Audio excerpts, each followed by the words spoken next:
வணக்கம் நேயர்களே. இந்த கோடைக்கால பேக் சொன்னேன் இல்லைங்களா, கபால சூடு, நமக்கு முடி கொட்டுற விஷயம், அதுக்காக இன்னொரு வீடியோ உங்களுக்கு சொல்கிறேன். முடி எப்படி நல்ல கருகருன்னு பளபளப்பாக வளர்க்குறதுக்கு எது தேவை அப்படின்றத இந்த வீடியோவில் நான் உங்களுக்கு சொல்கிறேன். பாருங்கள், இது ஒரு கைப்பிடி அளவு முடக்கட்டான் கீரை, இது ஒரு கைப்பிடி அளவு செம்பருத்தி இலை பாருங்கள். இது ரெண்டு அரைச்சிங்கனாலே உங்களுக்கு ஒரு வளவளப்பு வரும். அந்த வளவளப்பு தான் முடி வளர்ச்சியை தூண்டக்கூடியது. நல்லா புரிஞ்சுக்கோங்க எல்லாரும். ஒரு முடி வளர்ச்சிக்கு தேவையானது இயற்கையாக நம்ம வீட்டிலையே இருக்குது. நாம் அதை பயன்படுத்துறதில்லை, நாம் தவறிடுறோம் அதை பயன்படுத்துறதுக்கு. இப்போ அதுக்கு தான் நான் உங்களுக்கு சொல்கிறேன். அப்புறம் இந்த முட்டையில் இருக்கிற வெள்ளைக்கரு மட்டும் நீங்கள் எடுத்துக்கணும்.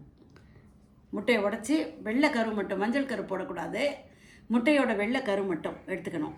இதை என்ன செய்யணும், இது ரெண்டையும் நல்லா மிக்சியில் அரைச்சி அதோட இந்த முட்டையோட வெள்ளைக்கருவை கலக்கணும். இந்த பாருங்கள், மிக்சியில் அடிச்சிருக்கேன் பாருங்கள். இந்த ரெண்டு இலையும் மிக்சியில் அடிச்சுட்டு வந்திருக்கேன் பாருங்கள்.